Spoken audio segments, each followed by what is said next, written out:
চলছে মায়ের গমন তথা কার্নিভালের প্রস্তুতি খতিয়ে দেখলেন মেয়র দীপক মজুমদার। অনাকাঙ্ক্ষিত প্রাকৃতিক দুর্যোগ বাধ না সাধলে সঠিক সময়ে প্রস্তুতি সম্পন্ন হবে বলে জানালেন মেয়র। দশমীতে দেবী বিসর্জনে ভগবতীর বিদায়ের পালা সর্বত্র বিষাদের সুর।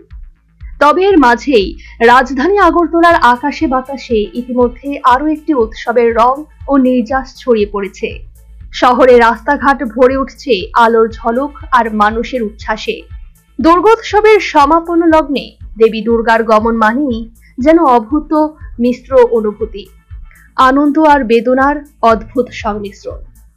একদিকে বিজয়ার আবেশে শহর মাতোয়ারা, অন্যদিকে মায়ের বিদায়ে বুকের ভেতর জমে ওঠে কষ্টের সুর। সেই বিদায়কে কেন্দ্র করেই তৈরি হচ্ছে মহা কার্নিভালের আবহ।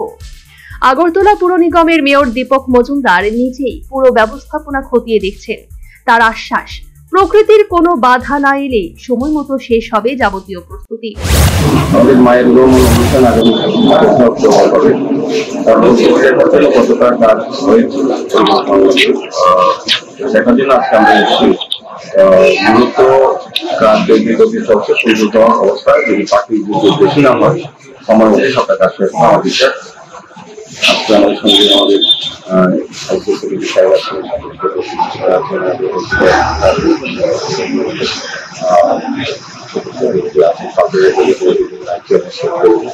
এবং অন্যান্য আধিকারিক আছেন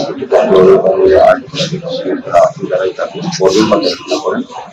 থেকে এসছেন আমার বিশ্বাস থাকি যে মায়ের গমন অনুষ্ঠান বিগত পরিচালিত হতে বলে এটা আরো বেশি ভালো হবে। সেভাবেই আমাদের আমাদের মুখ্যমন্ত্রী আত্মপ্রকাশ করেছেন।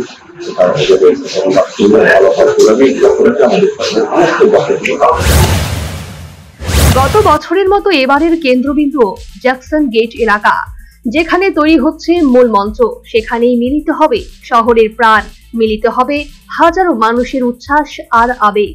৪ অক্টোবর মহা ধুমধামের মধ্য দিয়ে অনুষ্ঠিত হবে মায়ের গমন তথা কার্নিভাল। ঢাক ঢোল, আলো আবির, নাচ গানে ভেসে উঠবে আগরতলা। বিদায়ের অশ্রু মুছিয়ে আনন্দের রঙে সাজবে প্রতিটি হৃদয়।